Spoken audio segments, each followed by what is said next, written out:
안녕하세요.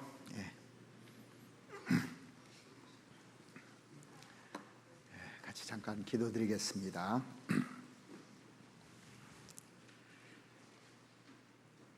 우리를 사랑하시는 자비로우신 우리 아버지 하나님, 우리를 죄 가운데서 구원해 주시고 천국에 대한 소망을 허락해 주심에 참으로 감사를 드립니다. 하나님께서 우리를 얼마나 사랑하시고 우리와 함께 하시기를 원하시는지 저희들 깨닫고 주님과 같이 동행할 수 있도록 은혜 베풀어 주신 은혜 너무나 감사드립니다. 그 큰 사랑을 받은 저희들 이제 나머지 생을 내가 받은 그 모든 은혜를 무엇으로 보답하면서 살아가야 될지 생각하면서 하나님 앞에 살아갈 수 있도록 도와주시옵기를 바랍니다. 이제 다음 주간부터 있는 오전 전도 집회를 통해서 새로운 영혼들 구원받고 또 하나님께 영광 돌릴 수 있는 그런 귀한 시간을 허락해 주셨음에 우리가 아직 구원받지 못한 영혼들을 위해서 기도하고 또 합력해서 선을 이룰 수 있도록 하나님 도와주시옵기를 바랍니다. 그리고 10월 28일부터 2주간에 걸쳐 있는 에콰도르 하계 수양에도 하나님 함께해 주셔서 이번에 많은 영혼들이 구원받고 또 하나님께 영광 돌릴 수 있도록 도와주시옵기를 바랍니다. 해외에 있는 많은 선교사님들, 그 가정들도 주님이 함께해 주시고 도와주시옵기를 바랍니다. 이제 주님이 오실 날이 얼마 남지 않은 이 마지막 시대라는 것을 저희들 실감하는 시대입니다. 노아 시대 때 세상에 많은 사람들이 먹고 마시고 시집가고 장가들고 있으면서 그날이 오는 것을 까마득해 모르고 살아가던 시대와 우리 시대와 별반 다를 것이 없다 생각합니다. 정말 이 세상은 혼탁해 가고 가치관 부재 속에 살아가는 이 시대에 저희들 구별돼서 하나님과 함께 동행하며 하나님의 복음을 전할 수 있는 이 특권을 주심에 너무나 감사드립니다. 주님 오시는 그날까지 저희들 깨어서 살 수 있도록 도와주시옵기를 부탁드립니다. 오늘 저희들에게 또 필요한 말씀으로 공급해 주시고 우리가 교훈을 받고 하나님의 사람으로 바르게 살 수 있도록 인도해 주시옵소서. 우리를 사랑하시는 우리 구주 예수 그리스도 이름으로 기도드렸습니다. 아멘. 성경 찾으시겠습니다. 마가복음 6장 성경을 보시겠습니다.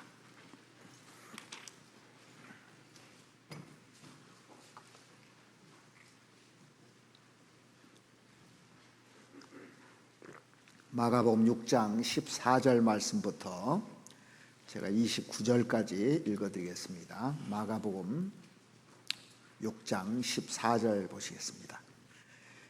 이에 예수의 이름이 드러난지라 헤롯 왕이 듣고 가로되 이는 세례 요한이 죽은 자 가운데서 살아났도다. 그러므로 이런 능력이 그 속에서 운동하느니라 하고 어떤 이는 이가 엘리야라 하고 또 어떤 이는 이가 선지자니 옛 선지자 중에 하나와 같다 하되 헤롯은 듣고 가로되 내가 목배인 요한 그가 살아났다 하더라. 전에 헤롯이 자기가 동생 빌립의 아내 헤로디아에게 장가든 고로 이 여자를 위하여 사람을 보내어 요한을 잡아 옥에 가두었으니 이는 요한이 헤롯에게 말하되 동생의 아내를 취한 것이 옳지 않다 하였습니다. 헤로디아가 요한을 원수로 여겨 죽이고자 하였으되 하지 못한 것은 헤롯이 요한을 의롭고 거룩한 사람으로 알고 두려워하여 보호하며 또 그의 말을 들을 때 크게 번민을 느끼면서도 달게 들음이러라. 마침 기회가 좋은 날이 왔으니 곧 헤롯이 자기 생일에 대신들과 천부장들과 갈릴리의 귀인들로 더불어 잔치할세 헤로디아의 딸이 친히 들어와 춤을 추어 헤롯과 및 함께 앉은 자들을 기쁘게 한지라. 왕이 그 여아에게 이르되 무엇이든지 너 원하는 것을 내게 구하라. 내가 주리라 하고 또 맹세하되 무엇이든지 내가 내게 구하면 내 나라의 절반까지라도 주리라 하거늘 저가 나가서 그 어미에게 말하되 내가 무엇을 구하리까? 그 어미가 가로되 세례 요한의 머리를 구하라 하니 저가 곧 왕에게 급히 들어가 구하여 가로되 세례 요한의 머리를 소반에 담아 곧 내게 주기를 원하옵나이다 한데 왕이 심히 근심하나 자기의 맹세한 것과 그 앉은 자들을 인하여 저를 거절할 수 없는지라. 왕이 곧 쉬병 하나를 보내어 요한의 머리를 가져오라 명하니 그 사람이 나가 옥에서 요한의 목을 베어 그 머리를 소반에 담아다가 여아에게 주니 여아가 이것을 그 어미에게 주니라. 요한의 제자들이 듣고 와서 시체를 가져다가 장사하니라.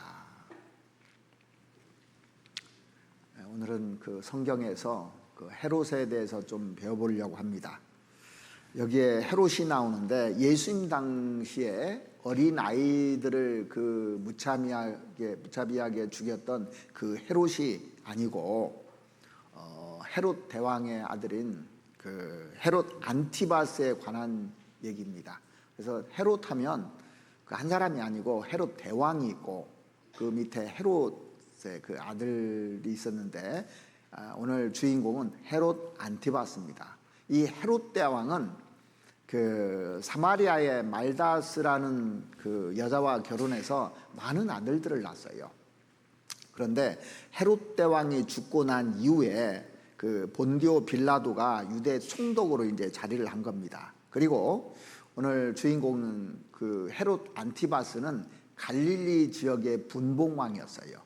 그리고 그 동생 빌립은 이두레와 그 드라고니 지방의 분봉왕으로 있었고 루사니아가 아빌레네의 분봉왕으로 안나스와 가야바가 대제사장으로 있을 때 이 사건이 일어난 거예요. 이 누가복음 3장을 보시면 여기 표시해 놓으시고 누가복음 3장 한번 잠깐 보시죠. 여기 보시면 헤롯 대왕이 죽고 나서 3장 1절 한번 보시겠습니다.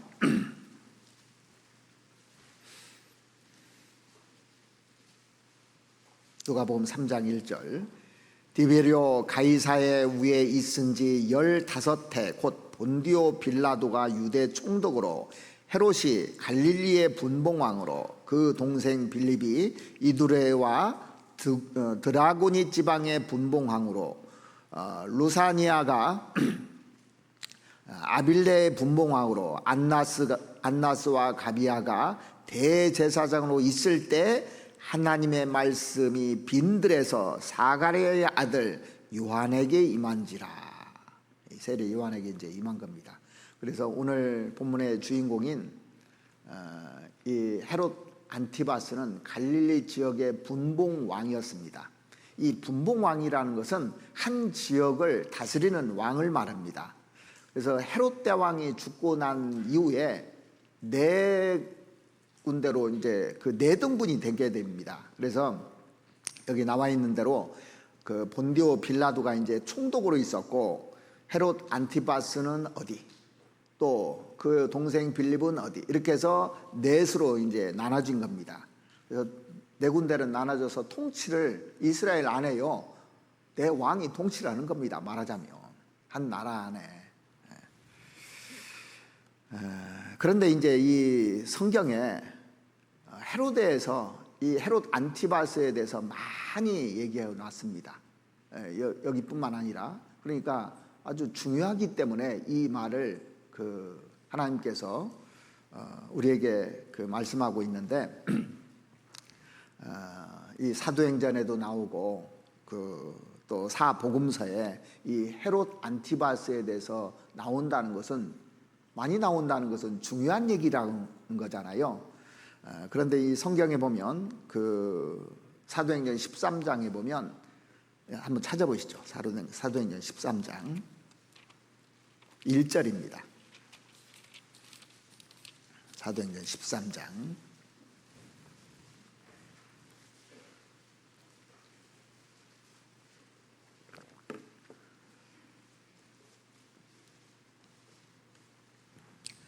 13장 1절 보시면 안디옥 교회 선지자들과 교사들이 있으니 곧 바나바와 니게르라 하는 시몬과 구레네 사람 루기오와 분봉왕 헤롯의 젖동생 마나엔과 그렇게 나옵니다. 여기 보면 헤롯 대왕의 아들 분봉왕 헤롯에게 젖동생이 있었다고 돼 있잖아요. 여기 젖동생. 그러니까 이 마나엔이라는 사람은 나라를 통치했다 이런 얘기가 없습니다.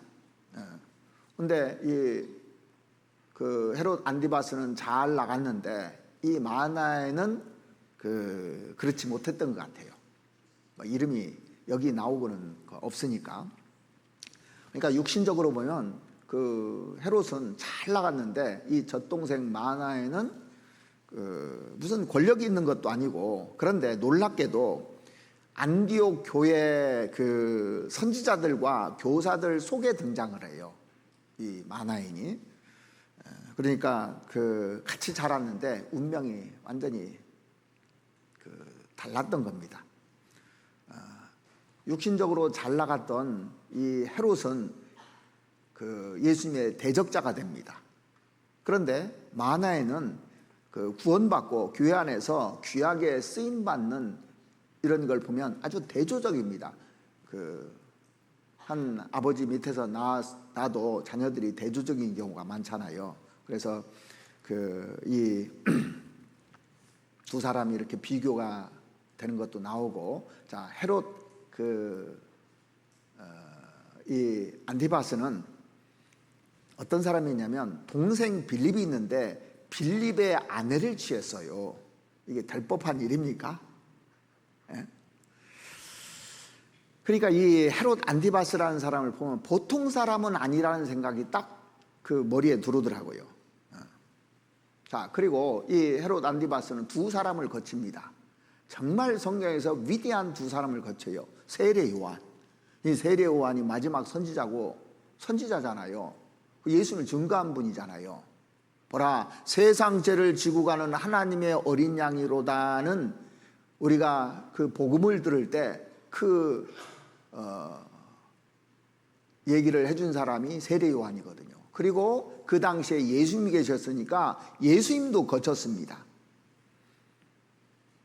빌립의 아내 헤로디아를 취하니까 세례 요한이 선지자니까 책망할 수 있잖아요. 책망을 했습니다. 또 예수님도 직접 만났습니다. 그러니까 회개할 기회도 있었고 구원받을 수 있는 기회도 얼마든지 있었던 겁니다. 그런데 구원 못 받은 사람이고 진짜 불행한 사람 중에 불행한 사람이잖아요. 우리도 보면은 어떤 사람이 인도돼 가지고 이 복음을 들을 수 있는 기회가 왔어요. 기회가 왔는데도 불구하고 거절해서 만약에 지옥 간다면 이보다 불쌍한 사람이 없잖아요. 많은 나라들이 있고 많은 사람이 있는데 이렇게 복음이 있는 교회를 만나서 구원받을 수 있는 기회가 됐는데 대적했다고 생각해 봅시다.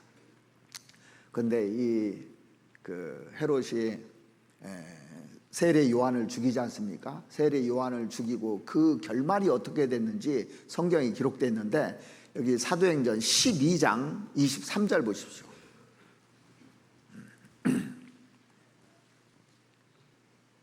(12장 3절) 23절 헤롯이 영광을 하나님께 돌리지 아니하는 고로 주의 사자가 곧 친히 충이 먹어 죽으니라. 자, 그러니까 충이 먹어서 죽었다고 되어 있습니다.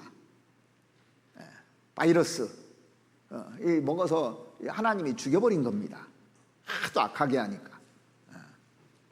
그래서 세례 요한을 죽인 사람이 헤롯 안티바스인데, 이 헤롯 안티바스라는 사람이 어떤 사람이냐면 아라비아 왕의 아렙다라는 여인하고 결혼을 했는데 못생겼다는 이유로 이혼을 해요.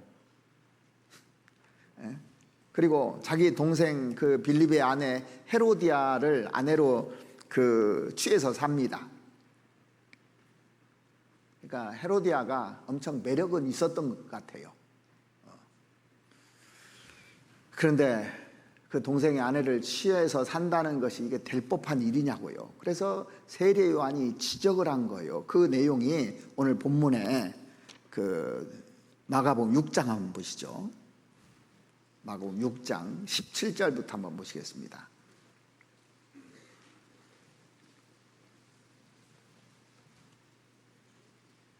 17절. 전에 헤롯이 자기가 동생 빌립의 아내 헤로디아에게 장가든 고로 이 여자를 위하여 사람을 보내어 요한을 잡아 옥에 가두었으니 이는 요한이 헤롯에게 말하되 동생의 아내를 취한 것이 옳지 않다 하였습니다. 세례 요한이 책망할 만하잖아요. 뻔히 보면서 말 안 할 수가 있느냐고요. 당신 그 여자 취한 거 잘못이라고 이제 죄를 지적했는데 아무튼 공개적으로 이제 지적을 한 것 같아요. 그러니까 세례 요한을 잡아가다가 옥에 가둬버린 겁니다. 그런데 세례 요한이 헤롯이 미워서 책망했을까요? 미워서 책망한 것이 아닙니다. 잘 되기를 바라고 하나님께 징계 안 받고 잘 되기를 바라고 이 세례 요한이 책망하는 겁니다. 왜냐하면 헤롯도 하나님이 지은 사람이잖아요. 잘못되기를 원하지 않습니다. 선지자가 이렇게 잘못하는 일을 보고 안타까워서 얘기하는 거거든요. 사실은요. 우리가 생을 살아가면서 누구한테 책망을 받는 경우가 있습니다. 집에서는 자식들은 부모들한테 책망받기도 하죠. 학교 가면 선생님한테 책망받기도 하고 이렇게 잘못했을 때 책망받는데 요즘은 책망했다가요 교사가 감옥에 갔더라고요. 징역 10개월에 집행유예 2년을 받았어요. 왜냐하면 학교에서 학생이 책을 봤는데 야한 책을 봤다고 책망을 했답니다. 근데 공개적으로 얘기했다고 교사를 징역을 보내버렸습니다. 참 이제 다 됐죠.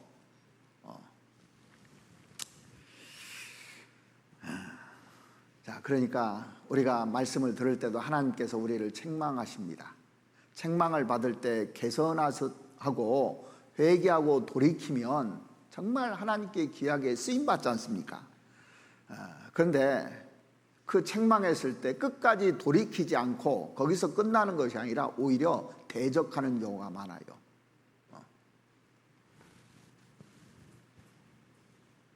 그래서 심지어 죽이는 사람까지 있잖아요. 이 세례 요한이 그런 사람입니다. 심지어 세례 요한을 옥에다 가뒀다가 죽인 겁니다.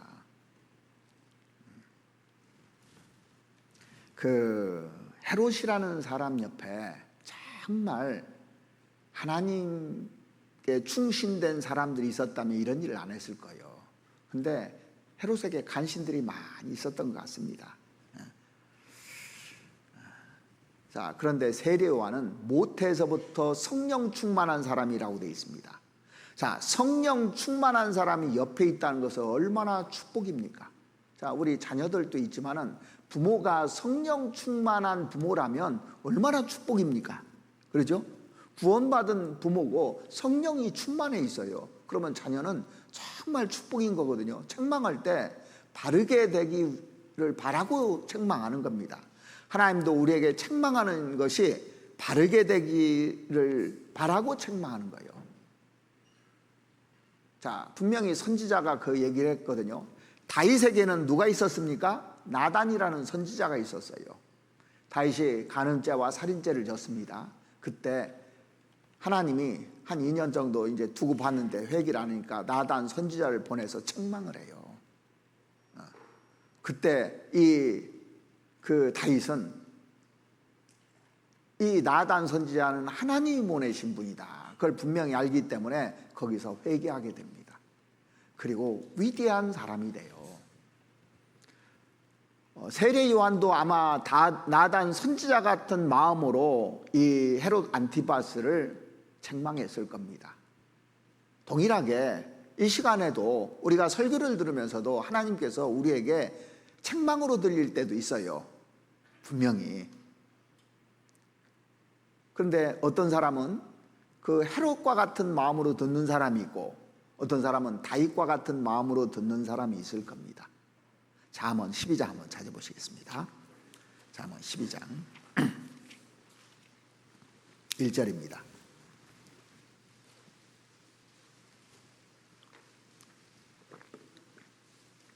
잠언 12장 1절.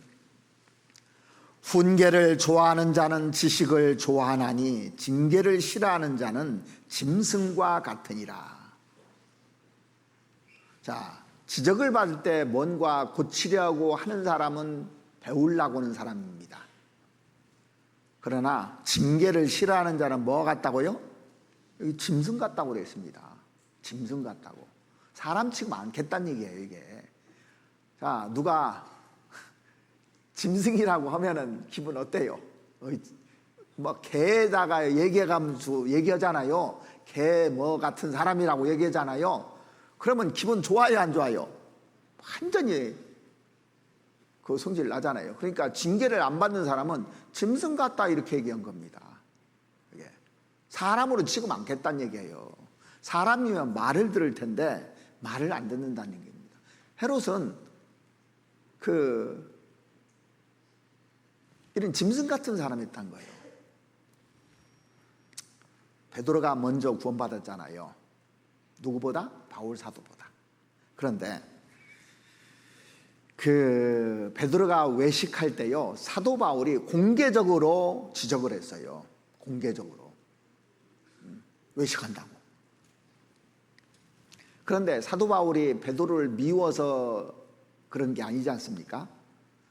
베드로후서 3장 15절에 보시면 이 베드로가 이제 성경을 기록하는데 거기 뭐라고 기록하냐면 우리 사랑하는 형제 바울도 그렇게 기록해요. 공개적으로 했는데 외식하니까 잘못된 길을 가니까 나중에 구원 받았는데도 이렇게 책망을 했던 겁니다. 그래서 이 사도 바울이 베드로를 책망할 때 정말 사랑하는 마음으로 한 거예요. 그래서 우리도 어떤 사람을 책망할 때 감정적으로 하면 이거 문제가 있는 겁니다. 정말 사랑하는 마음으로 이렇게 쭉 얘기를 해주는 것이 참 필요하다고 생각합니다. 자, 그런데 이제 헤롯이 세례 요한을 어떻게 알았냐면, 자, 오늘 본문 한번 보시죠. 본문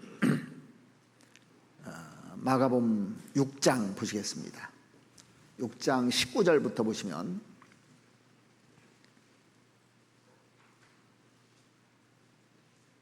헤로디아가 요한을 원수로 여겨 죽이고자 하였으되 하지 못한 것은, 자, 헤로디아는 이 세례 요한이 원수 같은 거예요. 왜 원수 같냐면 빌립의 동생 아내를 취했다고 막 공개적으로 얘기하니까 원수 같은 거예요. 그런데 20절에 보시면 헤롯이 요한을 의롭고 거룩한 사람으로 알고 두려워하여 보호하며 또 그의 말을 들을 때 크게 번민을 느끼면서도 달게 들음이라라. 자, 그러니까 세례 요한이 헤롯에게 지적했을 때요, 양심적으로 옳지 않았다는 것을 분명히 압니다. 계속 양심의 가책을 받고 있었던 거예요. 헤롯은 요한을 의롭고 거룩한 사람으로 알고, 객관적으로 봐도 이 세례 요한 같은 사람이 없다는 것을 헤롯이 분명히 압니다. 그에게 성령이 역사한다는 것을, 능력이 있다는 것을 아는 거예요. 그래서 두려워하여 보호하며 또 그의 말을 들을 때 크게 번민을 느끼면서도 달게 들음이라라. 그러니까 양심이 있잖아요. 그런데 헤로디아는 원수로 여겼습니다. 세례 요한을. 왜? 공개적으로 자기 막 비난하고 오니까. 그래서 어떻게 하면 이거 죽일까 늘 이 고민을 했던 것 같아요.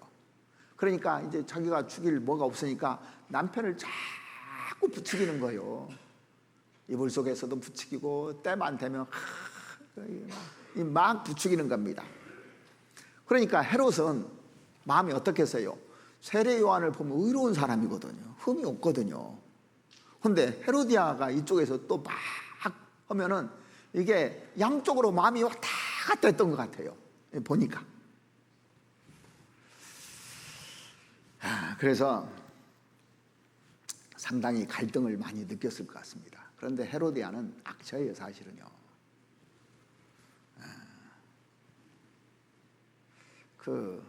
이런 생각도 제가 해봤습니다. 이 여자가 이 정도 되면은 헤롯을 유혹하지 않았을까? 그래서 헤롯이 넘어가지 않았을까? 그런 생각도 듭니다. 왜냐하면 보세요, 남자가 이제 그 동생의 아내가 있는데 그렇게 쉽게 뺏을 수가 없습니다. 이게 마음이 통해야 뺏었지, 눈치를 했든지 뭐 유혹을 했든지 뭐니까 마음이 왔다 갔다 하다 보니까 이렇게 되지 않았을까라는 그 상상을 해봅니다. 그것은 뭐 제가 모르겠지만 아무튼 이 헤로디아는 문제가 많은 여자입니다. 근데 그의 딸도 문제인 거예요. 그 어머니의 그 딸인데, 그 세례 요한은 성령이 속에서 운동하는 그런 사람이었기 때문에 분명히 능력이 있다는 걸 아는 겁니다. 회개하라고 했을 때 정상적인 사람 같으면요, 이게 양심이 있기 때문에 회개합니다. 근데 그 책망을 받으면서도 헤로디아는 전혀 그 반응이 없는 겁니다. 어떻게 하면 죽일까? 자, 그러면 자꾸 그 아내가 이 사람 죽여야 된다 얘기하면 헤롯이요, 좀 뭐면요, 이 세례요한을 절로 좀 비키라고, 좀 가라고 멀리 보내든지 하면 괜찮지 않습니까? 그런데 번민을 느끼면서도 자꾸 말을 들으니까요, 죽이고 싶은 생각도 사실 들은 겁니다, 이게요. 그래서 그 중심에 그런 생각이 전혀 없으면요, 단호하게 얘기합니다, 사람이요. 자, 아내가 보십시오. 여러분들 정상적인 사람이라면 아내가 자꾸 부축해도 내가 보니까 아니면 내가 뜻을 딱 정하든지 내가 그러면 그 사람을 피하게 하든지 하면 문제가 없는데, 듣다 보니까 이제 그 마음이 움직여서 헤롯도 죽이려고 했다고 성경에 나와요. 성경 한번 찾아보시겠습니다. 마태복음 14장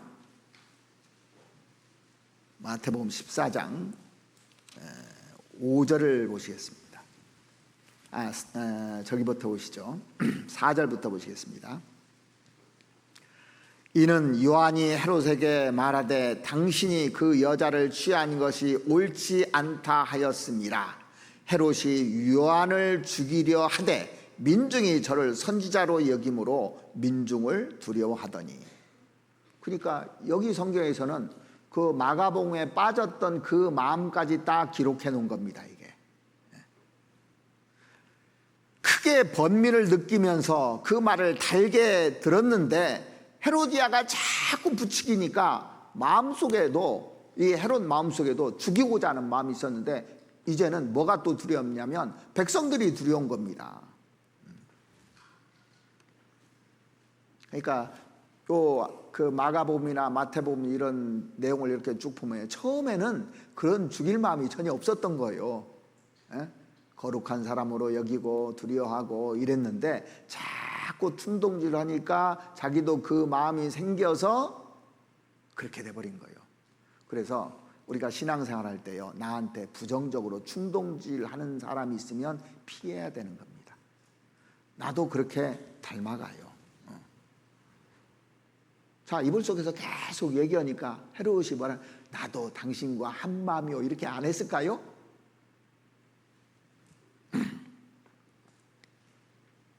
그래서 그 헤로디아가 어떤 사람과 같냐면 성경에 이세벨이 있죠. 이세벨이 아합을 충동질해요, 계속. 이세벨 같은 여자입니다, 사실은 헤로디아가. 그래서 정말 조심해야 될 사람이 이런 사람들이에요. 신앙생활은 가는데도 부정적인 말을 계속 충동질하는 사람을 조심해야 되는 겁니다. 이스라엘 백성들이 애굽에서 나와서 그 홍해바다 앞에 왔을 때 잡족들이 그 같이 많은 잡족들이 나와서 충동질한 겁니다. 원망하고 불평하고. 또 그리고 광야 생활 속에서도 그랬어요. 그래서 그게 전염돼 가지고 다 원망하고 불평하다 불뱀에 물려 죽기도 하고 나중에 가나안 땅에 60만 명이 못 들어간 거예요. 다 전염돼 가지고 누룩 같은 겁니다. 그게요. 그러니까 이 헤롯은 이 헤로디아를 얻고 나서 망한 거예요. 사실은요. 얼마나 큰 죄를 졌는지 보십시오. 그 위대한 세례 요한을 죽였으니 얼마나 큰 죄입니까? 이건 보통 사람 죽인 죄하고는 완전히 다른 겁니다. 하나님께서 세우고 하나님이 쓰시는 사람을 죽여버린 거예요.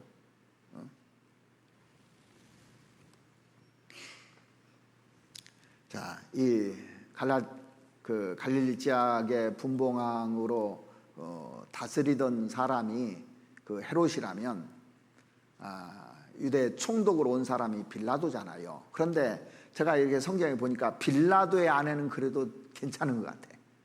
자, 이 예수님이 죽으라고 했을 때 내가 꿈을 꿨는데 꿈자리가 안 좋으니까 그 사람 건들지 말라고 그렇게 얘기했잖아요. 그러니까 빌라도의 아내는요 충동질은 안 했어요. 최소한요. 그러지 말라고 오히려 막았습니다. 그런데 이 빌라도는 백성들을 의식한 거예요. 자기 자리 유지하려고. 사람을 너무 의식하다 보니까 거기에 못 이겨서 대야에다 손을 씻으면서 나는 죄 없으니까 너희가 당하라 이런 비겁한 사람이 되잖아요. 최소한 빌라도의 아내는 괜찮았던 것 같아요. 자, 그래서 우리가 구원받고 나면 양심이 살아납니다. 구원받으면요. 양심이 살아나서 쉽게 할 수가 없어요. 죄를 짓는데. 근데 세상 사람들은 양심은 있는데 양심을 자꾸 팔아먹어요. 그러면 무뎌져서 나중에는 이렇게 헤롯같이 변하게 되는 겁니다.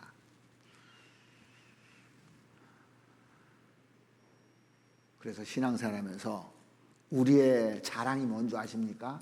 양심이에요. 구원받은 사람의 자랑이 선한 양심을 쫓아가는 거고 하나님께서 양심을 주셨잖아요. 영원히 구원받았다고 하잖아요. 영이라는 것은 양심의 세계입니다. 양심이 살아났다는 거예요. 구원받으면요.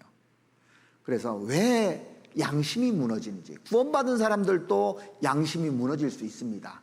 점점 이 헤로디아와 같은 사람 가까이 하든지 세상 사람들하고 가까이 하면요 양심이 무딘 사람하고 가까이 하면 양심이 무너질 수가 있는 겁니다. 그런데 양심이 어떻게 무너지는지 성경에 나와요. 이 헤롯이 양심이 어떻게 무너지는지 구원받은 사람도 양심이 어떻게 무너지는지 분명히 알아야 되는 겁니다. 왜 양심이 무너지냐면 사람이 욕심이 딱 들어오면 양심이 그 다음부터 무너지기 시작해요. 욕심 때문에 양심이 무너지는 겁니다. 욕심이 잉태한 즉 죄를 낳고 죄가 장성한 즉 사망을 낳느니라. 그런데 그 모든 것이 자기 욕심에 끌려 미혹됨이니 그랬어요. 야고보서에 보면 야고보서 1장 14절에 보면 그렇게 돼 있잖아요. 그래서 이 빌라도는 왜 죽였냐면 예수님을 명예욕 때문에 죽였습니다. 사실은요. 명예욕 때문에. 그 욕심 때문에 명예라는 욕심이 딱 들어온 거예요. 그러니까 빌라도가 예수님을 죽이게 된 겁니다.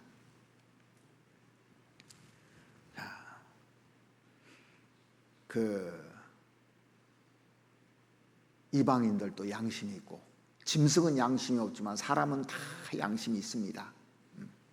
왜 사람들이 나쁜 짓을 할까요? 양심을 팔아먹기 때문에 나쁜 짓을 하는 거예요. 양심을 팔아먹는 겁니다. 도둑질하면 안 된다는 것을 모르는 사람이 있을까요, 없을까요? 다 알아요.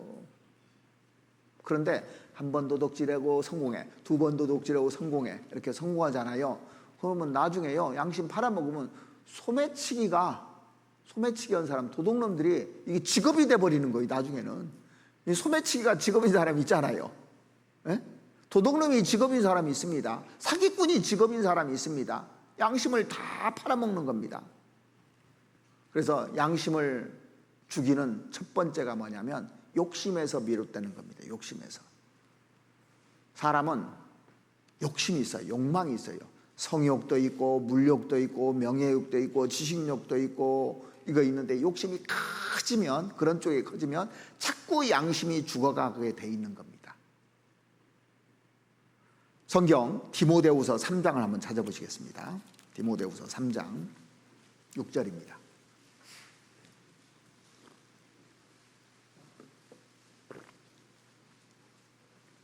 디모데후서 3장 6절.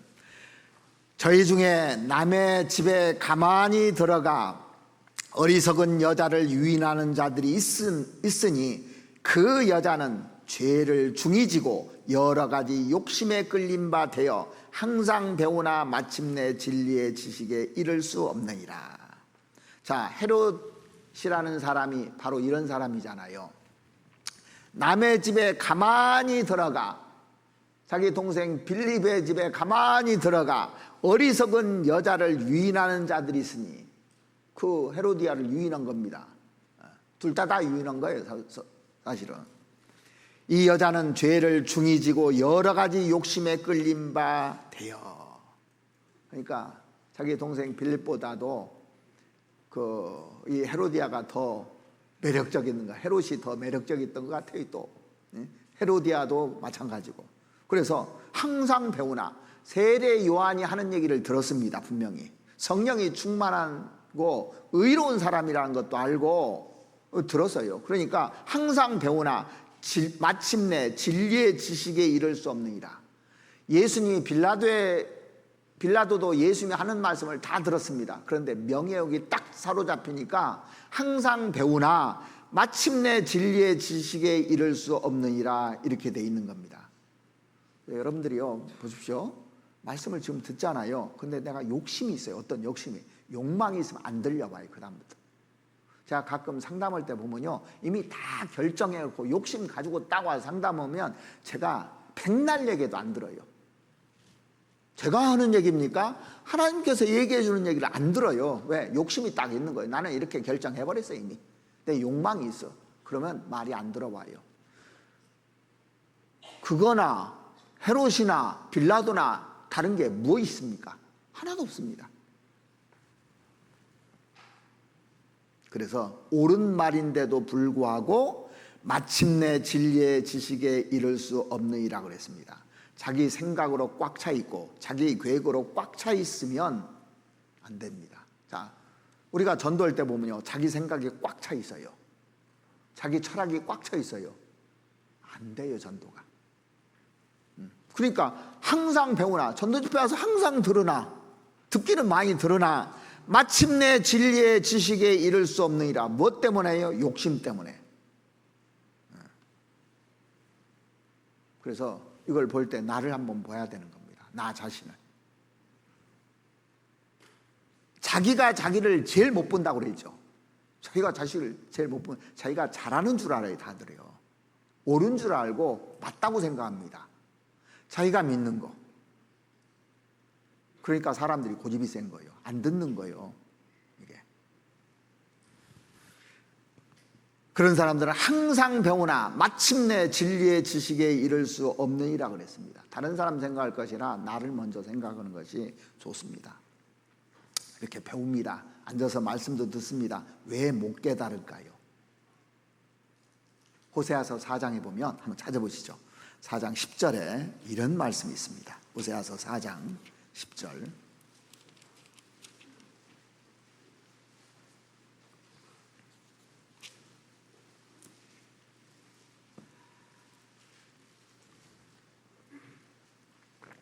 호세아서 4장 10절. 저희가 먹어도 배부르지 아니하며 행음하여도 수요가 더하지 못하니 이는 여호와 좇기를 그쳤습니다. 음행과 묵은 포도주와 새 포도주가 마음을 빼앗느니라. 내 백성이 나무를 향하여 묻고 그 막대기는 저에게 고하나니 이는 저희가 음란한 마음에 미혹되어 그 하나님의 수화를 음란하듯 떠났습니다. 자, 다시 한번 보시면 저희가 먹어도 배부르지 아니하며 행음하여도 수요가 더하지 못하니 이는 여호와 쫓기를 그쳤습니다. 왜 그치냐면 자기 욕심 때문에 쫓는 것을 그치는 겁니다. 그래서 11절에 보시면 음행은 우상숭배를 말해요. 탐심은 우상숭배라고 했잖아요. 명예심, 또 물질욕, 지식욕 뭐 이런 거 전부 다 그런 쪽에 속하는 겁니다. 그 다음에 묵은 포도주는 즐거움인데 묵은 포도주는 옛날 즐거움, 구원받기 전의 즐거움, 또 새 포도주는 새로운 즐거움. 요즘 새로운 즐거움이 많이 생겼잖아요. 사람들이 유튜브도 보고 막 즐거운 것들이 많이 생긴 겁니다. 이것이 마음을 빼앗느니라. 마음 빼앗는다고 되어 있습니다. 자, 우상이라는 게 뭐냐면 쉽게 정의하면 옛날처럼 우리가 뭐 정한수 떠놓고 빌거나 어디에 뭐 하지 않잖아요. 그런데 그 골로새서에 보면 탐심은 우상 숭배라고 하는데 하나님과 나 사이를 가로막는 것이 우상입니다. 내가 성경을 보고 싶어요. 그런데 핸드폰이 막어. 성경을 보고 싶은데 유튜브가 막어. 성경을 보고 싶은데 뭐가 막어. 자꾸 막어. 그게 우상인 겁니다. 이게 지나친 거예요. 그러니까 하나님과 나 사이를 가로막는 게 문제거든요. 이걸 제해야 되는 겁니다. 그래서 그 12절에 보시면 내 백성이 나무를 향하여 묻고, 자, 나무한테 물어보면 대답합니까?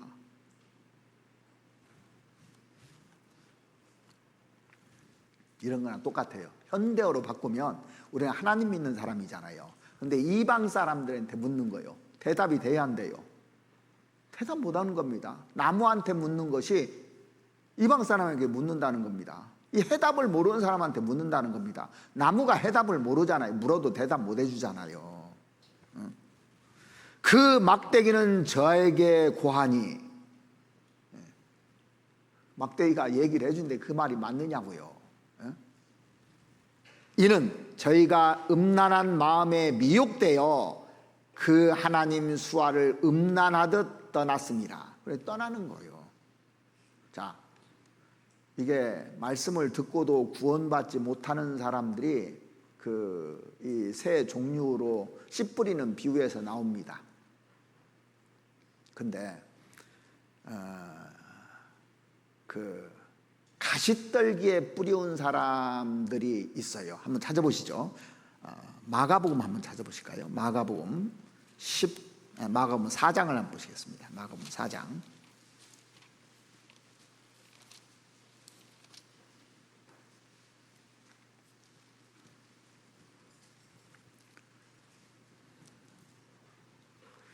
이 씨 뿌리는 비유는 세 가지가 있죠. 길가에 뿌려온 거, 돌밭에 뿌려온 거, 가시떨기에 뿌렸는데 18절을 보시면 어떤 이는 가시떨기에 뿌려오는 자니 이들은 말씀을 듣는데 결실을 못 맺는 이유를 여기 써놨습니다.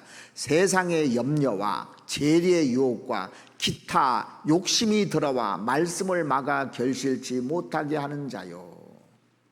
그러니까 욕심이 딱 들어오면 말씀이 딱 막혀버려요.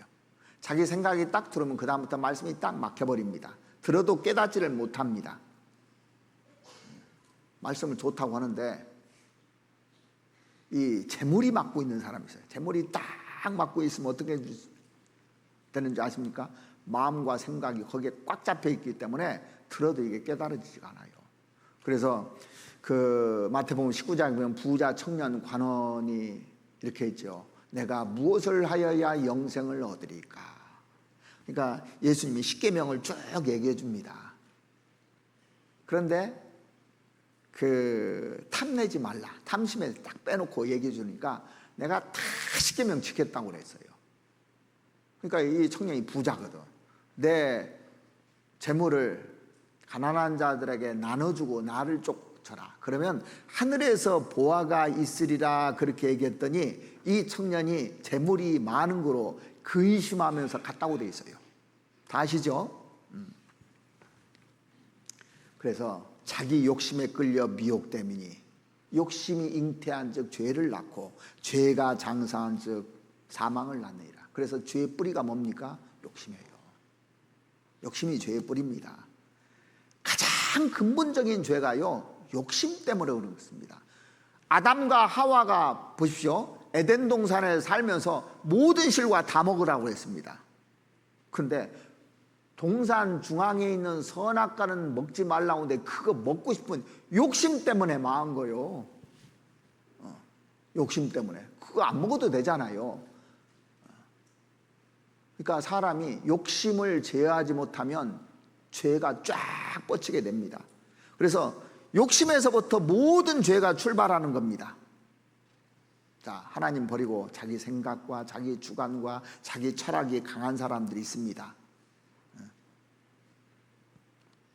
그 욕심이 많으면 죄는 계속 성장한다고 보면 돼요. 이 마귀의 핵심이 뭔지 아십니까? 한번 찾아보시죠. 요한복음 8장 한번 보시겠습니다. 요한복음 8장 43절을 보시겠습니다.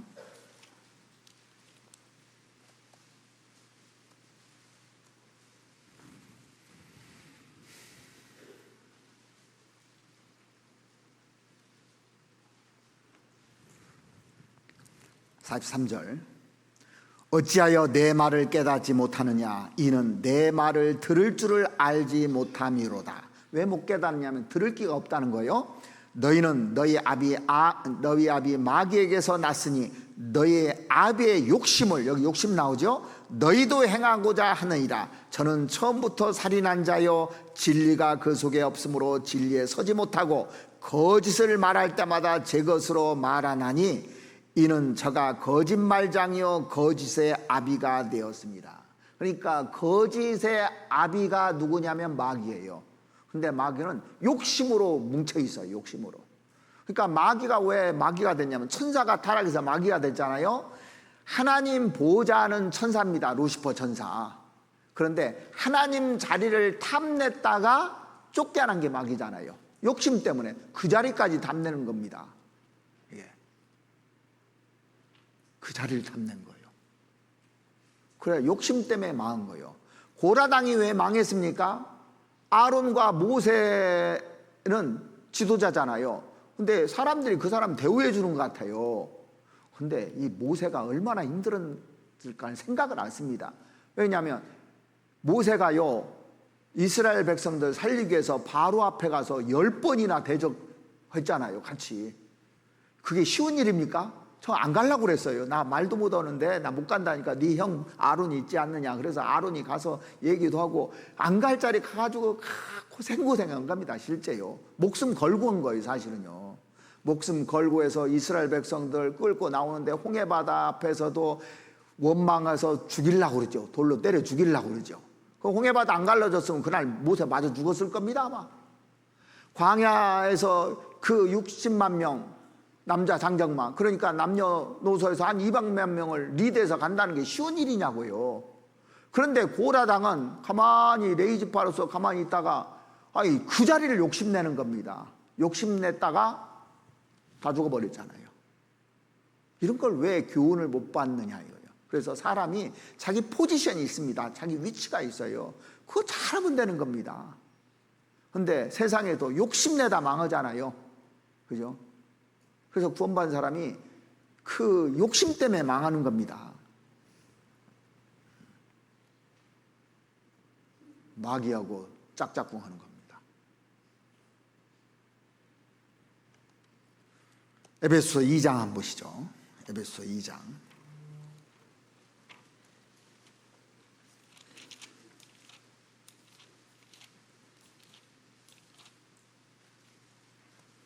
에베소 2장 3절입니다.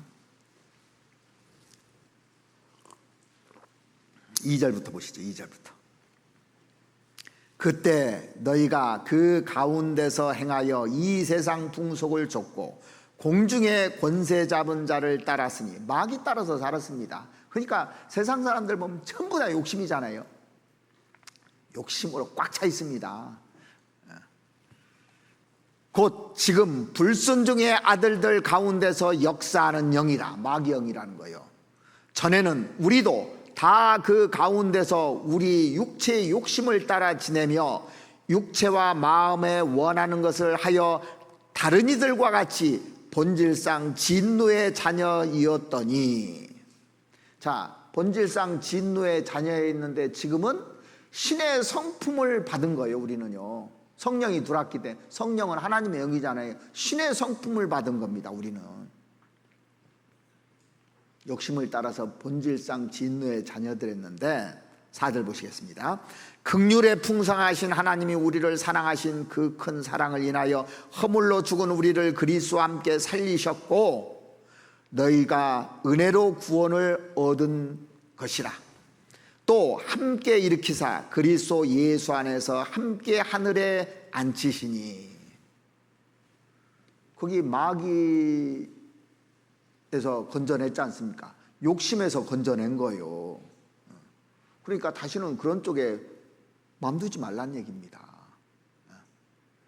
도덕질한 사람은 그래서 다시 도덕질하지 말고 성경에 나오잖아요. 그 욕심 부리지 말라는 겁니다. 근데 양심이 딱 죽으면요, 구원받은 사람도 그게 점점 약해지는데 욕심 때문에 이게 다 무너지는 겁니다. 그래서 베드로전서 4장을 한번 찾아보시겠습니다. 4장 3절에 보시면, 베드로전서 4장 3절.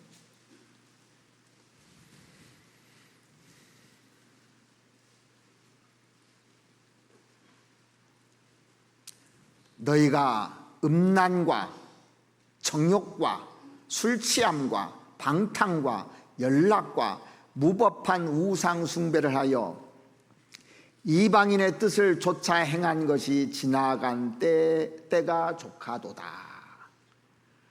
그동안에는 마귀의 수하였으니까 그럴 수밖에 없었지만 이제 거기서 건져냈고 하니까 이제 스톱, 지나간 때로 족하다 그랬습니다. 어거스틴이요, 아주 유명한 말을 했잖아요. 내 머리 위로 새가 날아다니는 것은 어쩔 수 없다. 그죠? 머리 위로 새가 날아다니는데 그거 어떻게 할 거예요? 그런데 내 머리에 둥지를 틀지 않게 할 책임은 나에게 있다는 거예요. 왜 둥지를 트냐면, 여기다 둥지 틀게 만드냐면 새가 새알 꺼내 먹으려고? 그러면 안 되잖아요. 우리가 생각은 지나갈 수 있어요. 욕심들, 많은 생각들이요 지나갑니다. 이게 물욕, 성욕, 명예욕, 막 이런 생각들이 다 지나가면 욕심이 없을 수가 없어요. 이게 보면. 그러니까 욕심이 꼭 나쁘다고 또 하지는 않았어요, 성경에. 뭐냐면 선한 욕심, 전도하려는 욕심 있어야죠. 예? 그런 욕심은 좋은데 죄를 짓는 그 욕심, 내 머리 위로 가는 건 어쩔 수 없지만 내 가슴에 품는다든가, 이게 가지고 있으면 안 되는 겁니다. 제해야 되는 겁니다. 자, 헤롯이요, 자기 동생 빌립의 아내 헤로디아가 예뻐요. 근데 그 생각은 어쩔 수가 없어. 근데 내 걸로 만들어려고 해요. 둥지 트는 겁니다. 그러니까 책망한 거예요. 그걸. 그 책망을 안 들으니까 나중에 하나님이 죽여버린 겁니다. 그 얘기를 하고 있는 겁니다. 우리에게요. 그래서 구원받은 사람이 세상 사람들 보면서 지나치게 욕심부리지 않았으면 좋겠어요.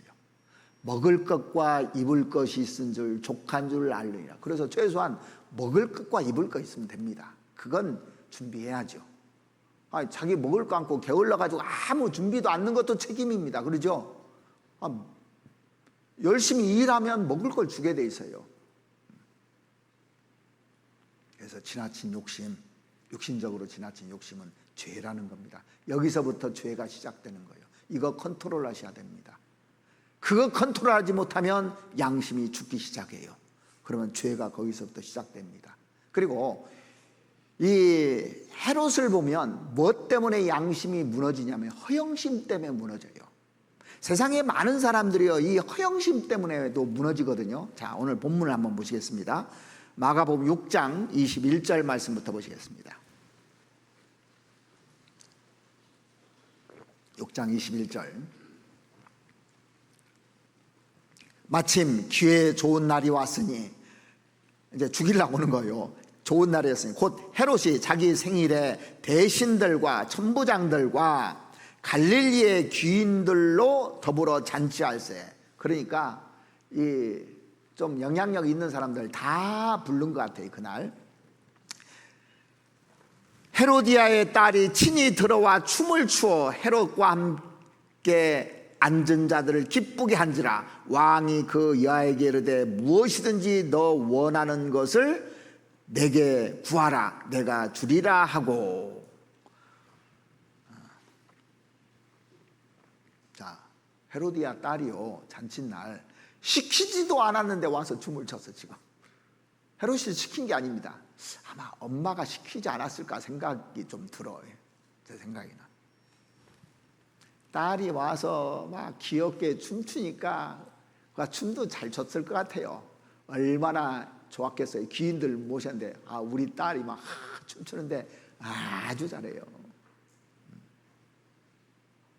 근데 그것까지는 좋은데 왜 맹세하냐고. 뭐라고 맹세합니까?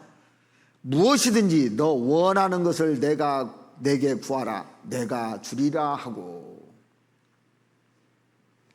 그러면서 23절 또 맹세하되 무엇이든지 내가 내게 구하면 내 나라의 절반까지라도 주리라 하거늘. 야, 이거 봐봐요. 자기는 분봉왕입니다. 4등분에서 4등분밖에 안 돼. 근데 내 나라 전체를 줄 수 있습니까? 반절을? 허영심으로 꽉 차 있는 거예요 지금요. 그 사람들 앞에서 귀인들 천부장들 왔는데 막 허세 부리는 겁니다. 허세. 자, 여러분들 허세 부리지 마십시오. 괜한 허세 부리면 양심이 그 다음부터 죽어가게 되는 겁니다. 헛바람 들어간 거잖아요. 그러니까 잔치를 안 열었어도 문제가 안 되고, 그 다음에 사람들한테 보이려고 안 했으면 문제가 안 되는데 이게 문제가 딱 돼버린 겁니다. 허세, 허영. 허영이 영어로 뭔지 아십니까? vain glory예요. vain이 비었다는 뜻이잖아요. 속빈 영광이에요. 속빈 영광. 아무것도 없는 거. 영광은 영광인데 속빈 영광. 남자들 허세 부리기 좋아하잖아요. 여자들보다 남자들이 훨씬 허세를 부립니다. 옛날 그 80년대에는 우리나라가 정말 잘 먹고 잘 살고 술집이 막 아주 잘 됐어요. 80년대, 90년대. IMF 오기 전까지요. 그러니까 남자들이 막 술집 가가지고 팁으로 여자들에게 술 따르는 여자들에게 50만 원도 주고 100만 원도 주고 막 주는 거예요. 왜 줍니까? 내가 이런 사람이라고 허세 부리는 겁니다. 사실은요. 그거 자기 마누라한테 좀 주지.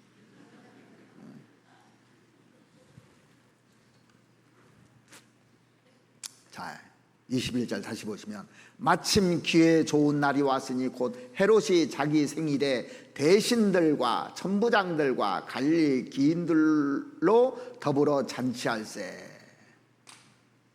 자, 이걸 읽으면서 잔치만 안 했으면 그 생각이 딱 들더라니까요. 그래서 성경에 하나님께서 우리에게 이렇게 교훈해 주십니다. 빌립보서 2장을 한번 보시죠.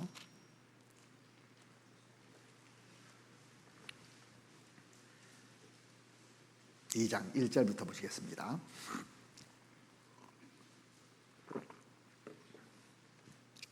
그러므로 그리스도 안에 무슨 권면이나 사랑의 무슨 위로나 성령의 무슨 교제나 긍휼이나 자비가 있거든 마음을 같이하여 같은 사랑을 가지고 뜻을 합하여 한 마음을 품어 아무 일에든지 다툼이나 허영으로 하지 말고 오직 겸손한 마음으로 각각 자기보다 남을 낫게 여기고. 여기 보면 아무 일이랑 어떤 일이든지 다투지 말란 얘기예요.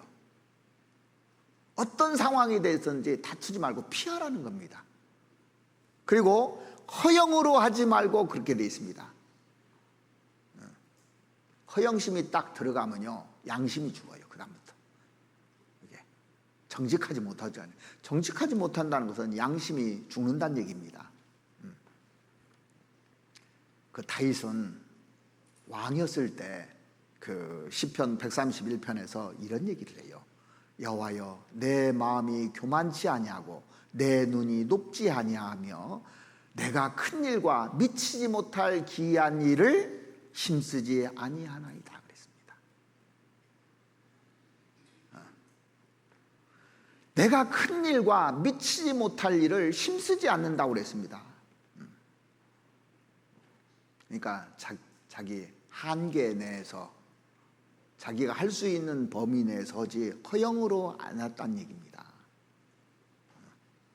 근데 이 헤롯은요, 헛발음이 들어가지고 자기가 지키지도 못할 약속을 막 해대잖아요, 사람들 앞에서. 예? 로마서 12장 한번 보시죠. 로마서 12장 3절 말씀 보시겠습니다.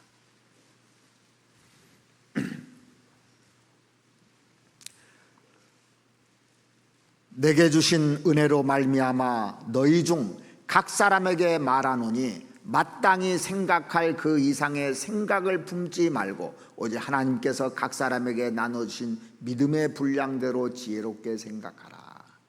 그래서 마음에 허영심 품으면 안 되는 겁니다. 헛된 영광 이거 품으면 안 되는 거예요. 그러면 양심이 딱 죽어버려요. 그래서 욕심이 생겼잖아요. 욕심이 생기니까 이제 과장하는 거예요. 허영심이 딱 생기면은 양심이 딱 죽어요. 그 다음에 마지막으로 양심이 죽는 그 이유 중에 하나가 하나님에 대한 의식이 없었기 때문에 그렇습니다.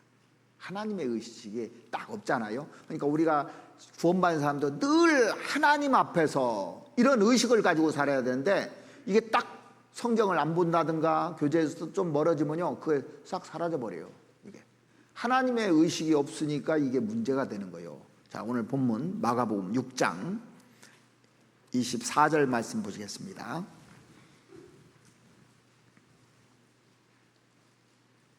장 24절.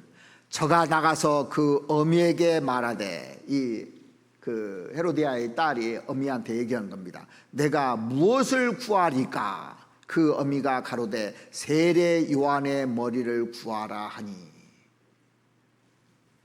와, 무섭지요. 막 이 말씀을 읽는데요, 소름이 쫙 오더라고. 아니, 봐봐요, 딸이 아빠가 나한테 뭐든지 구하면 다 들어준대요. 엄마 무엇 구할까요? 세례요한 죽이라고 그래라. 이게 소름이 안 끼칩니까, 여러분들? 말씀 들으면서 그럴 수 있어요? 보통 여자가 아닌 거예요. 그러니까 그죠? 보통 여자가 아닙니다. 25절. 저가 곧 왕에게 급히 들어가 구하여 가로되, 이 딸도 정신없어요 지금. 세례 요한의 머리를 소반에 담아 곧 내게 주기를 원하옵나이다 한데, 왕이 심히 근심하나 자기의 맹세한 것과, 이 허영심이잖아요. 그러니까 이게 그 앉은 자들을 인하여 저를 거절할 수 없는지라. 그러니까 앉은 자들이 중요한 것이지 하나님은 안중에도 없는 겁니다. 이게 왕이 곧 쉬병 하나를 보내어 요한의 머리를 가져오라 명하니 그 사람이 나가오게서 요한을 목베어 그 머리를 소반에 담아다가 여아에게 주니 여아가 이것을 그 어미에게 주니라. 야, 사람 목 베가지고요, 이거 피 뚝뚝 흘리는 거 받고 싶어요? 상상만 해도 이거 끔찍한 일입니다. 예. 처음에는 안 죽이고 싶은 마음이 있었어요, 사실은. 근데 꼬드겨서 자꾸 그런 마음이 생기고 이게 점점 발전이 돼가지고 나중에 엄청난 죄를 진 겁니다. 욕심 때문에, 허영심 때문에. 그 다음에 하나님에 대한 의식이 딱 사라진 겁니다. 여기 보면 자기의 맹세한 것과 앉은 자들을 인하여, 사람을 의식하는 의식만 있잖아요. 그러니까 여러분들 신앙생활하면서 너무 사람 의식하면서 신앙생활하면 이게 안 되는 거예요. 사람 의식하면서. 의식은 해야 되는데 누구를 의식해야 돼요? 하나님을 의식해야 돼요. 하나님을 의식해야 되는데 사람만 의식한다는 겁니다. 자, 자기가 약속을 했어요. 분명히 약속했으니 약속은 지켜야죠. 약속은 지켜야 되지 않습니까? 자기가 약속했으면. 근데 이게 무슨 약속이냐면 사람 죽이는 약속이요. 그러면 어떻게 해야 됩니까? 약속은 했지만 사람 죽이는 약속이면, 사람들 앞에서 분명히 있는 사람 죽이는 약속이면 어떻게 돼요? 내가 잘못했다고 사과해야 돼요. 내가 귀인들인데 내가 약속을 했는데 이건 내가 할 수 없다고 사과하면 그 사람들이 뭐라고 하겠어요, 안 하겠어요? 절대 뭐라고 안 씁니다. 그거 죽이는 거 보고 오히려 옆 앉는 사람들이 잔치 분위기는 다 없어지고 소름이 끼치고 무서운 사람이구나. 아이고, 나도 이렇게 못 배웠는데. 자, 보세요. 북한에 김정은이 그 자기 친척들 막 죽이고 그러잖아요. 그러면 존경을 할까요? 무서운 사람이라고 그럴까요? 존경 절대 안 씁니다. 사람 의식하면 이렇게 돼버리는 거예요. 이게. 그래서 내가 약속은 했지만 미안하다고, 나는 죽일 수 없다고. 이 사람 어떻게 내가 죽이냐고 미안하다고 해야 되는 겁니다.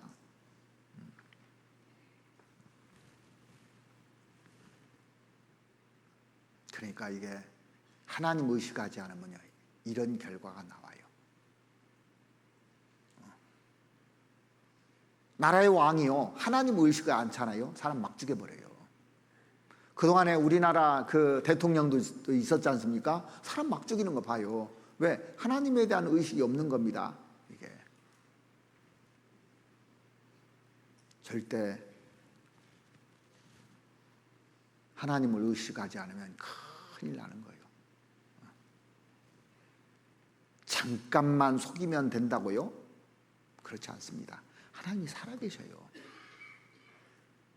항상 우리는 호람되오라고 하나님 앞에서 모든 일들을 해야 되는 겁니다.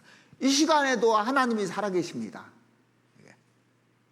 홍해바다를 건너게 했던 하나님, 이스라엘을 심판했던 하나님이 지금도 살아계십니다. 어떤 소녀 하나가요, 그 까만 안경을 쓰고 소경 노릇하면서 구걸을 하는 거예요.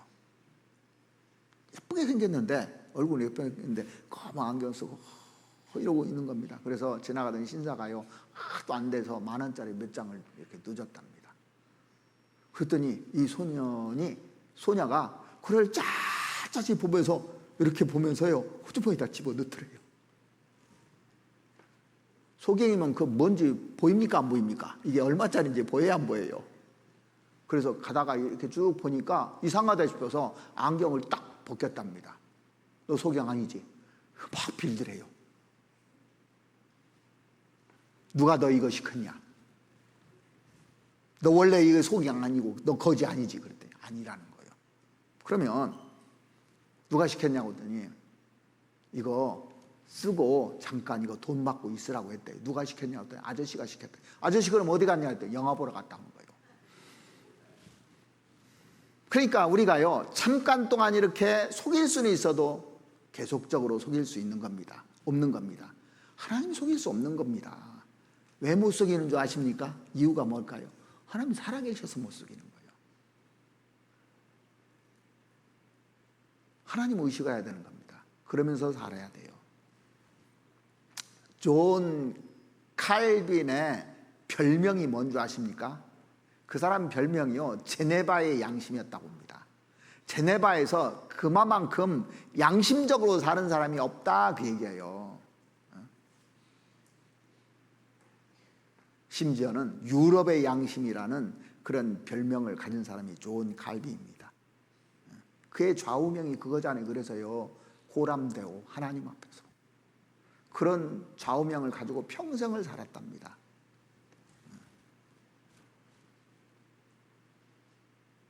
하나님 앞에 헤롯이 섰다면 세례 요한을 절대 죽이지 않았을 겁니다. 하나님 앞에 빌라도가 섰다면요, 절대 예수님을 죽이지 않았을 거예요. 하나님 앞에 내가 선다면 절대 형제자매들에게 함부로 말하지 않을 겁니다. 내가 하나님 앞에 하나님이 있는 상태에서 함부로 형제자매들을 비난하고 하지 않을 거예요. 그런 의식 가지고 살아야 되는 겁니다. 그래서 우리가 하나님 앞에 서는 것보다 중요한 것이 없습니다. 생을 살면서 양심이 살아나려면.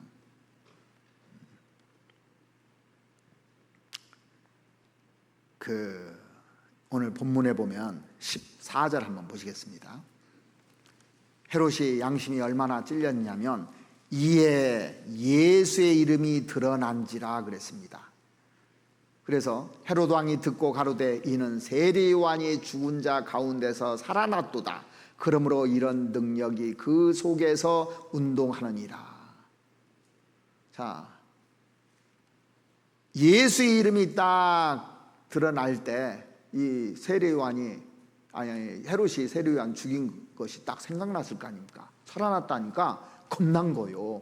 이 세례 요한이 살아난 줄 알고. 그래서 15절에 보면 어떤 이는 이가 엘리야라고 또 어떤 이는 이가 선지자니 예 선지자 중에 하나와 같다 하되 헤롯은 듣고 가로되 내가 목배인 요한 그가 살아났다 하더라. 그러니까요, 요거 보면 요 죽이고 나서 환상에서 헤어나지를 못하고 있는 것 같아요. 그죠? 이 살인자들 보면은 옛날에 살인하고 나중에 스스로 자수하는 사람 있죠. 왜? 못 살겠다는, 잠만 자면 그래 보이고 꿈자리가 뒤숭숭하고 누가 나를 잡으러 오는 것 같고 불안해서 못 살겠다고 자수한 사람들이 있어요. 제가 예전에 수양에 가서 한 분은 그 상담을 하는데요, 그때 나이가 한 40, 50대 됐을 거예요. 근데 어렸을 때 자기가 사람을 죽였다고 하더라.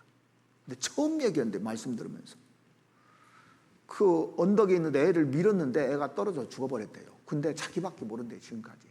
근데 평생 이것 때문에 편할 날이 하루도 없었답니다. 근데 공소시효가 지나가지고 이제 감옥은 안 가지만 이것 때문에 마음이 눌렸는데 이것 때문에 내가 지옥 가겠다고 그러시더라고.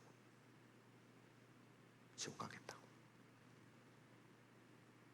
그래서 그때 구원은 받았는데 어느 교회에서 신앙생활인지는 저는 몰라요 지금요. 아마 신앙생활 어딘 가서 아시겠죠. 그것 때문에 구원받은 거예요.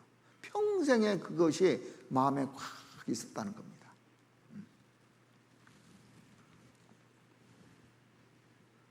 양심 저버리고 우리가 구원받고 신앙생활 하잖아요. 마음 편할 날이 없어요. 양심이 어떻게 살아나는지는 다음 시간에 내가 자세히 설명해 드릴 겁니다. 다음에 시간 꼭 와야 돼요. 그 해결되는 겁니다. 오늘은 해결하면 다음에는 복음이거든. 자, 17절 보시면 전에 헤롯이 자기 동생 빌립의 아내 헤로디아에게 장가든 고로 이 여자를 위하여 사람을 보내어 요한을 잡아 옥에 가두었으니, 죄를 지으면 이렇게 이 죄 속에 시달리는 겁니다. 가끔 그 보잖아요. 목격자를 찾습니다. 뭐요? 뺑소니. 만약에 그 사람이 그 프랭카드를 봤다고 합시다. 와, 편할 날이 없을 겁니다. 그 걸려있는 동안 편할 날이 없을 겁니다. 잡힐 때까지. 예? 그렇죠. 볼 때마다 감옥일 겁니다 아마.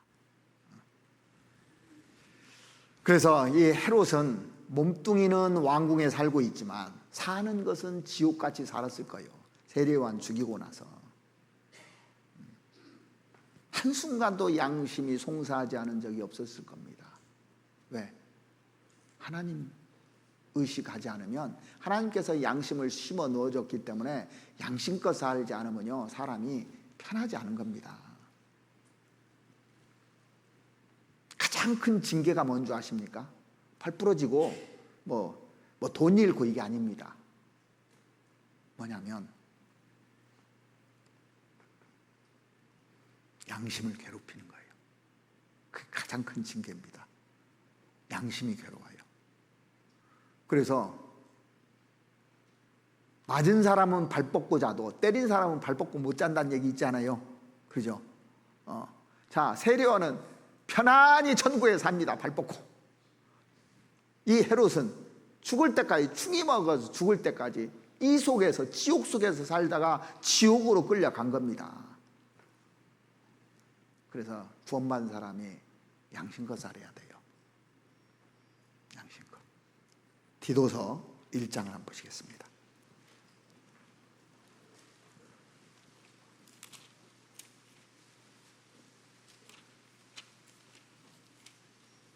디도서 1장 15절입니다.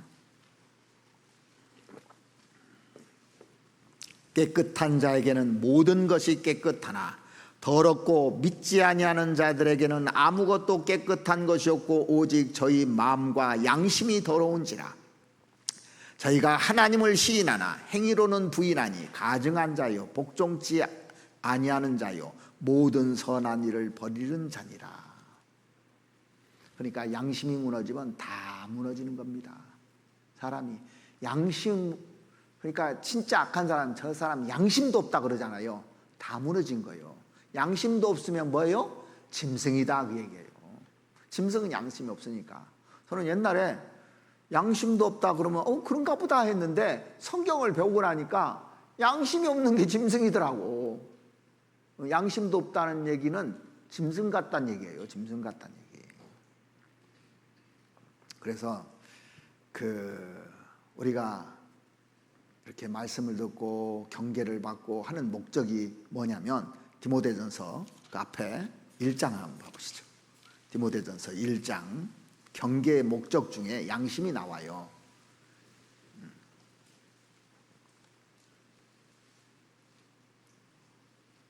디모데전서 1장 5절입니다. 경계의 목적은 청결한 마음과 선한 양심과 거짓이 없는 믿음으로 나는 사랑이언을 사람들이 이에서 벗어나 헛된 말에 빠져 율법의 선생이 되려 하나 자기의 말하는 것이나 자기의 확증하는 것도 깨닫지 못하는 도다 그랬습니다. 그래서 경계의 목적은 청결한 마음과 선한 양심과 거짓이 없는 믿음을 심어주기 위해서 말씀을 배우는 겁니다. 근데 사람들은 이에서 벗어나서 헛된 말에 다 빠져 있는 걸 좋아하고 선생 되기를 좋아한다는 거예요, 사람들이. 그러니까 여러분들이요, 누구 뭘 막 가르치려고 하지 마십시오. 자녀들도요, 막 잔소리하지 마십시오. 어떻게 하면 되는 줄 아십니까? 자문 읽히면 돼. 성경 읽히면 돼. 성경이 다 알아서 해줍니다, 하나님이. 계속 잔소리해서 되는 것이 아닙니다. 그냥 좋은 본을 보여주고 잔소리보다, 그러니까 형제자매들이 있으면 뭐 잔소리하고 막 거기다 뭐 할 필요 없습니다. 요즘 말씀 읽으십니까? 한번 물어봐요. 성경 읽으십니까? 물어봐요. 성경에서 깨달아지는 거 있냐고 물어보고. 근데 가르치려고 하지 마시고요.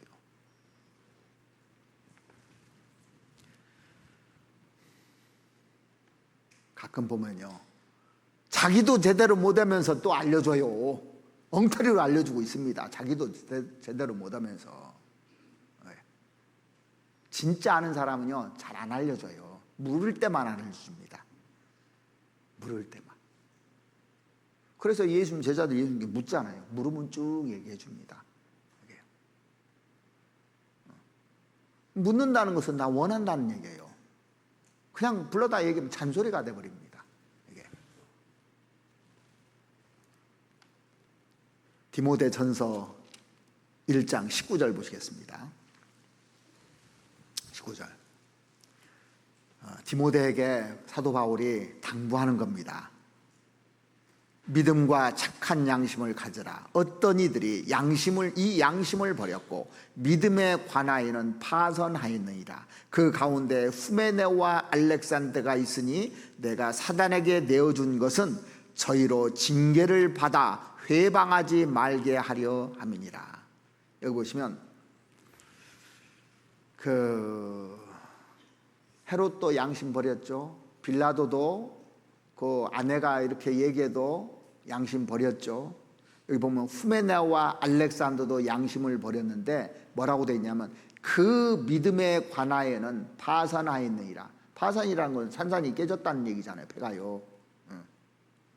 그러니까 구원 안 받은 겁니다.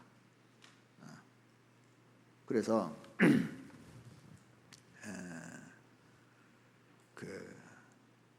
여기 징계라고 해서 구원받은 사람이 징계인데 교회적인 징계예요. 이런 사람들 쫓아내버린 겁니다. 이게 구원 안 받은 사람입니다. 이게.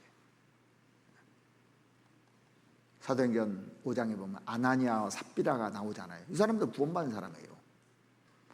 근데 이제 사람들이 땅을 팔아서 바나바나 이런 사람들이 땅을 팔아서 사도들 앞에 대고 하니까 자기도 허영심이 들고 또 막 해가지고 이제 비슷한 것을 하다가 거짓말하는 거예요. 이 땅값 다냐? 다라는 거예요. 거짓말했죠. 근데 그래서 샘플로요. 그 당시 샘플로 하나님이 딱 징계해버린 겁니다. 죽여버린 거예요. 그러니까 잠잔 거예요. 지옥은 안 갑니다. 근데 아내도 와서 똑같이 거짓말해. 아내도 그 동시에 죽어버리잖아요. 또 조금 있다가 이제 죽고 난 다음에 그 아나니아 죽고 난 다음에 삽비라도 이렇게 죽잖아요. 그러니까 양심을 죽으면 하나님 앞에 못 쓴다는 겁니다. 디모데전서 4장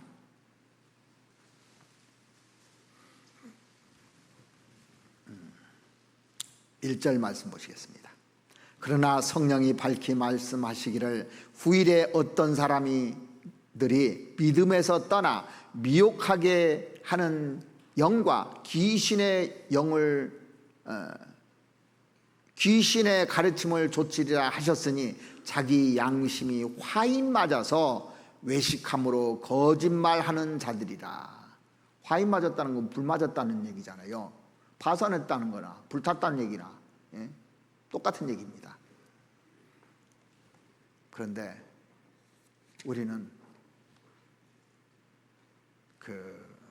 우리의 자랑이 뭐냐면 선한 양심이 우리의 자랑입니다.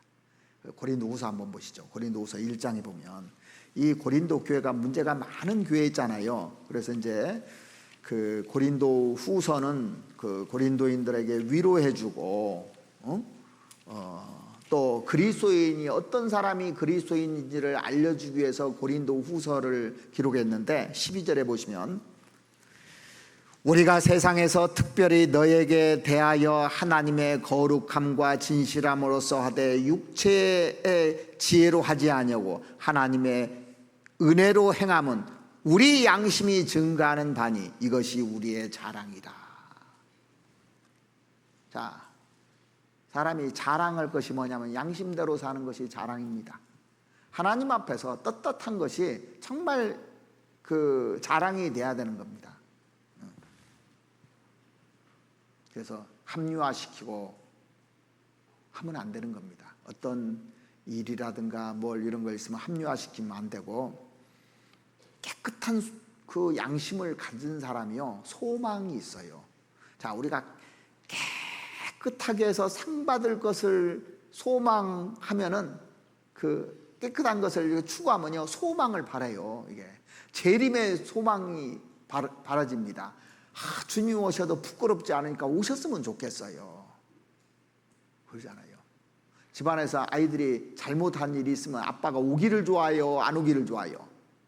내가 오늘 학교에서 1등을 했어. 그럼 아빠 빨리 왔으면 좋겠어요, 안 왔으면 좋겠어요? 이거 왔으면 좋겠어. 예? 자, 그래서 하나님께서 우리에게 선한 양심을 가지라고 그랬어요. 한군데 보시면 베드로전서 3장을 보시겠습니다. 베드로전서 3장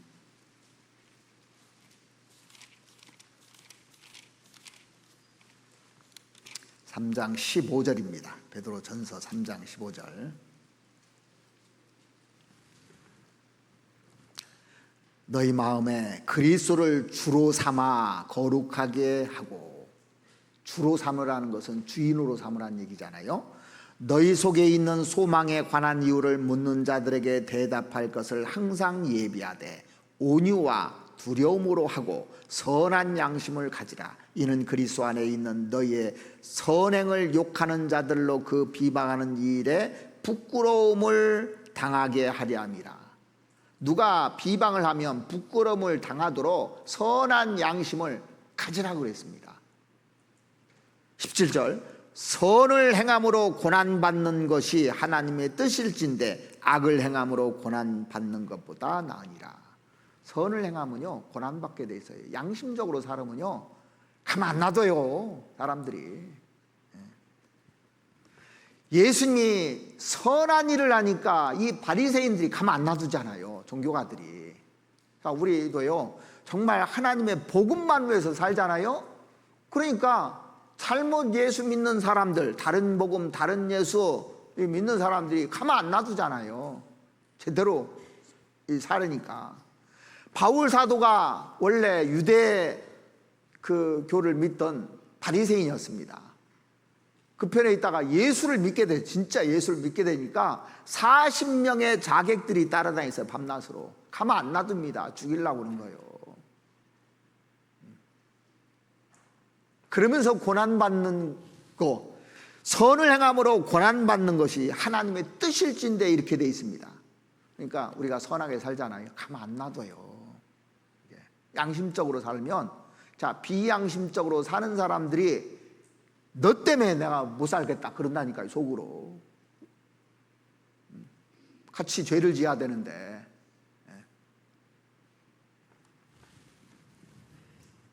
그래서 우리의 무기가 뭡니까? 하나님 앞에 선한 양심이 무기예요. 우리의 가장 큰 무기가 양심입니다. 왜 이 헤롯 안티바스가 이 양심이 죽어가냐? 욕심 때문에. 욕심 컨트롤해야 됩니다. 예전에 제가 그 절제에 대해서 얘기했잖아요. 절제가 무너지면 다 무너지는 거예요. 성령의 9가지 열매 중에 제일 밑에가 절제인데 밑에가 다 무너지면 위에 쌓은 거 다 무너지는 겁니다. 한 방에 무너져요. 욕심 때문에 무너지는 겁니다. 그게요. 욕심 때문에. 명예욕 이것 때문에 무너져요. 쌓아놓은 것이. 이 정치인들 보십시오. 명예욕 때문에 다 무너지죠. 그 성욕 요거 하나 못해서 가정이 무너지고 내 모든 것이 다 무너지잖아요. 물질욕, 이 물질 때문에 이 다 양심을 무너지면 다 무너지는 겁니다. 그래서 욕심 관리를 잘 해야 되는 겁니다. 그 다음에 허영심, 헛된 영광, 베인 글로리 이것 때문에 무너지는 거예요. 헛바람 들어가면 안 됩니다. 우리. 자, 자기 수준에 맞게 살면 돼요. 그러니까 하나님이 얼마나 공평하신 분이냐면 1달란트, 2달란트, 5달란트가 있는데 준 만큼만 하면 돼요. 저는 아무리 봐도 1달란트밖에 안 되는 것 같아요. 그러니까 나는 편해. 5달란트 되는 사람 얼마나 피곤하겠어요. 그거 다 해야 되니까. 능력이 많아요. 그럼 다 해야 돼. 그걸 안 하면 손해요. 더 적습니다. 그래서 나의 수준에 맞는 것에서 최고가 되려고 하지 말고 최선만 다하면 됩니다. 제가 그래서 그 항상 가치관을 어떻게 갖고 사냐. 최고 나 필요 없다는 거예요. 왜? 하나님 나 최고 안 만드는데. 아무리 봐도 머리가 안 좋아. 아무리 봐도요. 다른 사람보다 머리가 안 좋아요. 그럼 머리가 좋아야 그걸 뛰어나게 할 수 있거든요. 능력도 안 돼. 아무리 봐도요. 그러니까 최고 될 수가 없어. 아무리 해도. 근데 최선을 다하면 상을 똑같이 준다고 그랬으니까 오히려 감사하더라니까요. 그래서 이게 자기한테 주어진 포지션, 위치만 잘 지키고 있으면 너무 행복한 거예요. 허영심 때문에 망하는 거예요. 이게 신앙생활 하면서요 직분도 있잖아요. 자기에게 준 직분이 최고 좋은 직분이에요. 자, 봉사장이 힘들겠어요? 구역장이 힘들겠어요? 봉사장이 훨씬 힘든 거예요. 교회 맡은 제가 힘들겠어요? 여러분들이 힘들겠어요? 모든 책임은 저한테 있거든. 뭐 잘못하든 잘하든 전부 다 제 책임이니까 책임은 내가 져야 되니까 제가 훨씬 힘든 거예요. 사실은요. 근데 그 고라당들 보십시오. 아론과 모세 되려고 아주 그냥 비난하고 그러니까 망하잖아요. 아니 성막에서 일하는 것도 얼마나 축복입니까? 다른 사람은 할 수 없는 겁니다. 아무나 할 수 있는 게 아닙니다. 이 성막에서 일한다는 것은 레위 지파만 할 수 있는 거, 특권층이 있는 거예요. 사실은요. 우리는 지금 다 특권층이 있는 겁니다. 사실은 하나님 볼 때요. 왜? 왕 같은 제사장이라고 하잖아요. 다 뭐예요? 왕들입니다. 하나님 보실 때 왕으로 보는 겁니다. 그래서 그 분봉왕이 있듯이 한 지역을 다스리는 왕이에요. 다. 구역장은 그 구역 왕의 왕. 그 같이. 근데 어떤 왕을 원하십니까? 겸손의 왕을 원하고 온유의 왕을 원하지 교만한 왕을 원하는 게 아닙니다. 하나님께서 살아계십니다. 그래서 우리는 양심껏 살아야 돼요. 이렇게 해서 양심이 죽어가요. 하나님 의식하는 것이 없어서, 욕심 때문에, 허영심 때문에 하나님 의식하는 것이 없어서 자기 양심이 죽어가는데, 다음 시간에는 어떻게 하면 이 죽은 양심이 살아나는지, 우리 양심의 복음입니다. 또 우리가 같이 묵상하는 시간이 됐으면 좋겠습니다. 같이 기도드리겠습니다. 우리를 사랑하시는 자비로우신 우리 아버지 하나님, 우리를 구원해 주시고 또 우리에게 모든 것을 주시기 위해서 우리를 사랑하시는 주님, 하나님께서 나에게 주신 위치라든지 달란트라든지 그 모든 것에 감사하면서 살아갈 수 있도록 주님 도와주시옵소서. 왜 사람들이 양심이 죽어가느냐고 우리에게 말씀해 주신 주님, 욕심 때문에 죽어가고 허영심 때문에 또 하나님에 대한 의식이 없기 때문에 죽어간다는 것을 마음속에 깊이 새기고 이것을 잘 컨트롤해서 하나님 앞에 가는 그날까지 선한 양심을 가지고 저희들 살아갈 수 있도록 도와주시었고, 이 선한 양심을 가지고 복음을 전할 수 있도록, 그래서 하나님의 이름이, 그 아름다운 이름이 빛날 수 있도록 하나님 도와주시옵소서. 우리를 사랑하시는 우리 구주 예수 그리스도 이름으로 기도드렸습니다. 아멘. 은혜 찬